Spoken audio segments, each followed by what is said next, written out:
Hi, welcome back to Journey into Stories. Today I'm going to do a book haul from April 2025, and also I will be sharing my Book of the Month picks for May of 2025 since I skipped the month of April.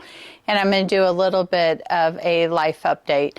And we might as well start with the life update. We lost a dear family member, and processing through the grief and everything with that. I also found out this month that I'm diabetic, and so I have a few months to try and make my numbers better through exercise and low-carb dieting.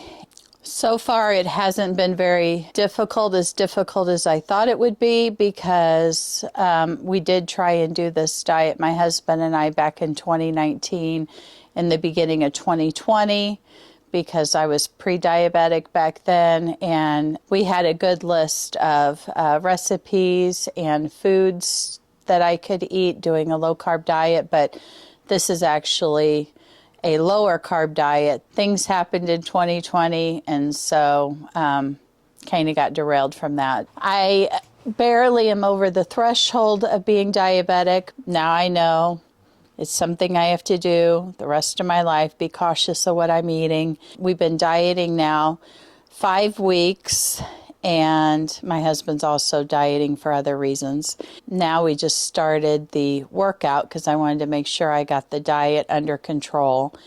And adding the workout in, it's been hard. I'm determined to do it. So that's what's been going on.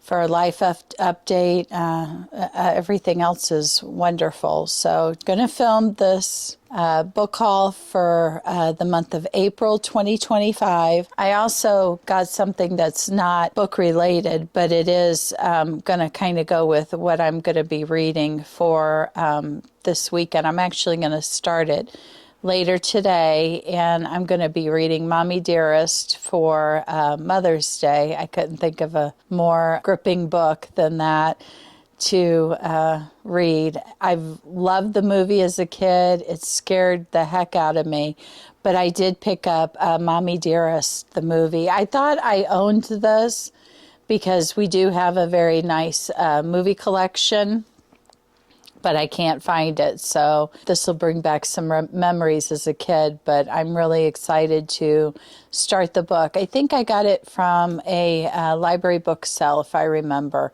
And her daughter, Christina Crawford, is the one who wrote it. It's a very old book. I don't know when it was published. It's over here to my side, but I will be starting to read it and then hopefully watch the movie with it. So I picked that up, and then we'll do this one first. I do better the 2 times that I really did good dieting.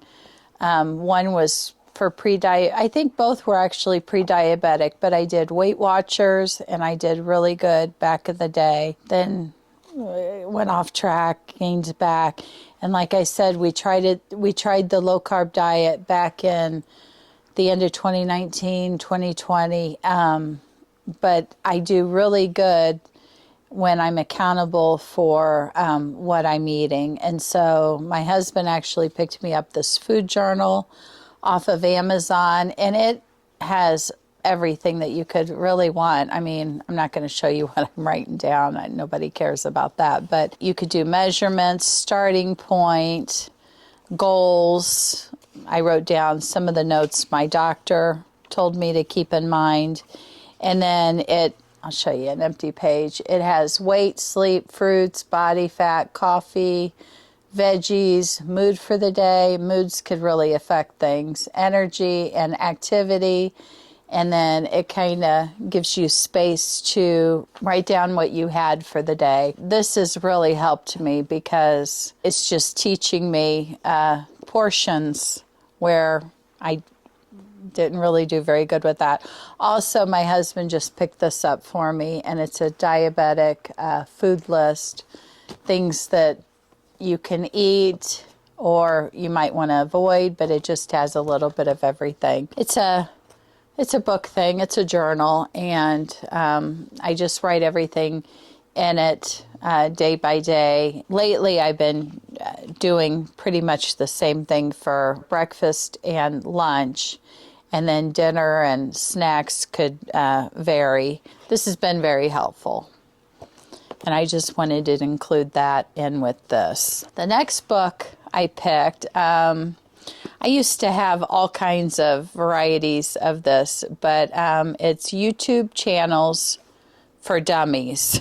And I thought, well, why not? You know, a lot of these different topics of these books that I've read really have really great ideas. So I don't know if editing's in here. I'm sure it would be. I haven't even looked really through it. But any help a girl can get to do better content or editing, so my husband doesn't always have to do it, but I'm really excited to get to this. The next two books, like I said, I skipped the month of April, book of the month. Nothing was calling to me. So I chose for the month of May, The Man Made of Smoke by Alex North. The research I've seen on him, a lot of the people I trust on BookTube and just in my life, they have really liked this author. And so I think I have one other book by him. I'm not sure what it is, but this was also a book not for the month of May, but kind of the backlist that you can add to your box. So I also picked up The Shadows by Alex North, and I really don't know anything about either one of these. I think they're both thrillers, and that's about all I know. So I'm really excited to add these, and hopefully sooner than later the puppies will choose these because I'm really excited to get to them. Okay, this book, I saw it popping up a lot on my Facebook because of certain things that I follow, animal related. And it's Signs from Pets in the Afterlife by Lynn Reagan. And I actually read this as soon as I got it. It didn't have many pages. It was just, 120 pages. And it was just very interesting to read what people have experienced after the loss of a pet. And I have my own little bit of a story. We lost our Boston Terrier 2012, very long time ago. And actually, the day that he died, that night I went downstairs to get something out of my scrapbook room, craft room area, and there was just a picture of him laying in the middle of the floor. And yeah, the room was full of pictures, but I thought, wow, that's pretty wild to just, his one picture of him, and I thought, okay, you're doing okay, tough. But this was, again, really interesting, very fast-paced, and I love reading anything about signs and really anything that people write about. It's very interesting to me. You know, does everybody believe? No, but some people do. And I really had fun reading the different stories and accounts. And, you know, fur babies are very important to a lot of people. So that was a really good read. Okay, the next book I got was Funny Story by Emily Henry. I'm going to do my weekly / monthly check-in. I don't know when the last one was. I'm going to film that next. But I did read Happy Place, and that was one of my books that I wanted to read for 2025. I'm just going to say I loved it. I won't put the rating here. But I realized that I didn't have Funny Story. I don't know if this came out last year and I just failed to pick it up, but it is in paperback and I'm happy with that. So I went ahead and got this. And while I was thinking of Emily Henry, I know that she just released this one, Great Big Beautiful Life.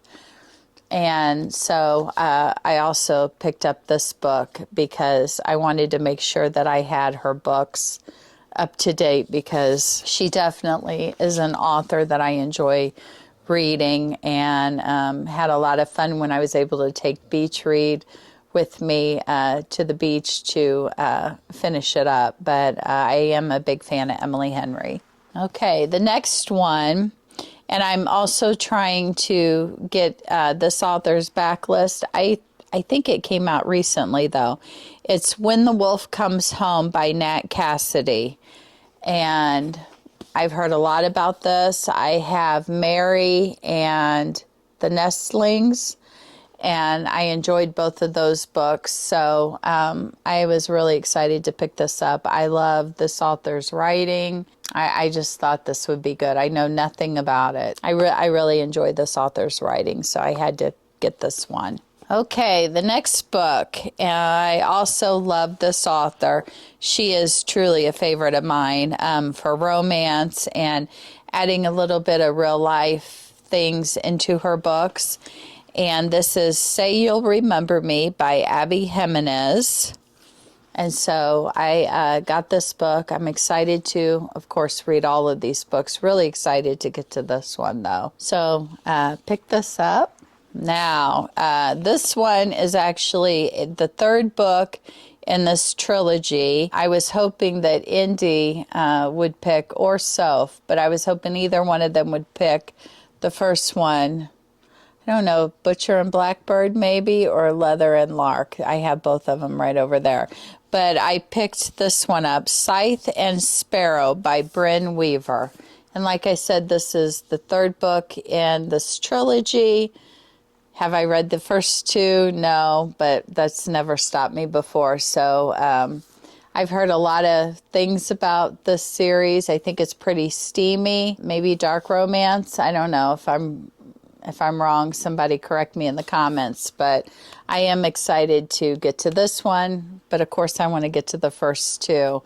And the puppies didn't pick it for me. And this was just an add-on. I don't think it was the monthly selection, but I just added it to my box. So want to read the first two and then get to this. I do know this is the last in the trilogy. That hasn't always happened. Sometimes I've read things out of order. Now this is a second book. I loved the first book. In fact, I took it when we went out of town, and I meant to film me reading it, but I kind of started that book before we left for out of town, and we were going to try and sleep in a Buc-ee's parking lot and do this whole film thing, but we talked to the employees, and the manager gave us a few hours that we could stay, but they don't really do that. I don't know if you are allowed to do it in an RV. We weren't in an RV, but we were feeling kind of crazy. I love Buc-ee's. It's so fun. And I thought, well, I could read the first book, and kind of make a special video of that while we were spending the night at Buc-ee's. But we weren't able to.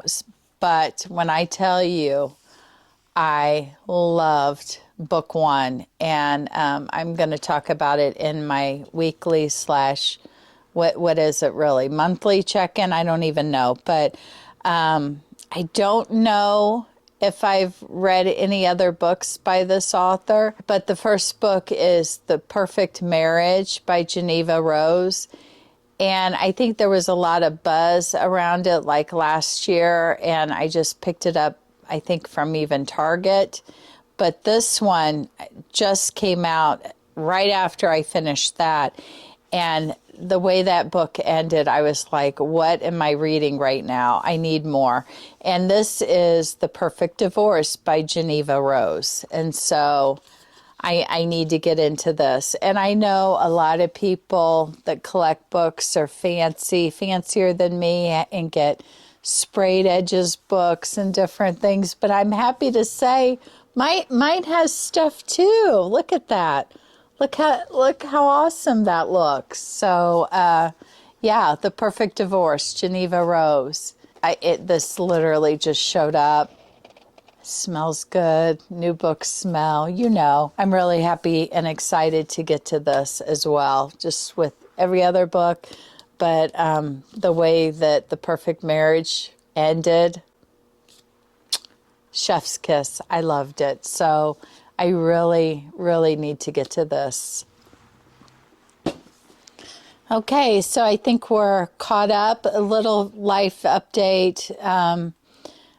I haven't filmed good, guys. I've missed you all. I hope you're all doing well. I hope that YouTube for Dummies will help teach me how to edit. I'm always in the room with my husband watching, but he just has it so fast and good. And, you know, he's got other gigs he has to do. So I would love to be able to do it and kind of get him off the hook of it. So, hey, Bay, you know, I'm trying to learn. But hopefully the YouTube for Dummies will help me because I just thought, well, I think it'll be helpful in some way. So I hope you're doing well. I hope you're being kind to yourself. That's so important. Be kind to yourself. Be kind to one another. And hope you're reading something wonderful. And until the next video, guys, it'll be a few seconds for me, but a couple of days maybe for you, or I don't know, maybe we just put everything up at once. I'm not good at scheduling. However that works, my editor will figure it out, or I'll just say put it all up because I'm behind. But yeah, so take care, guys. I'll see you in the next one.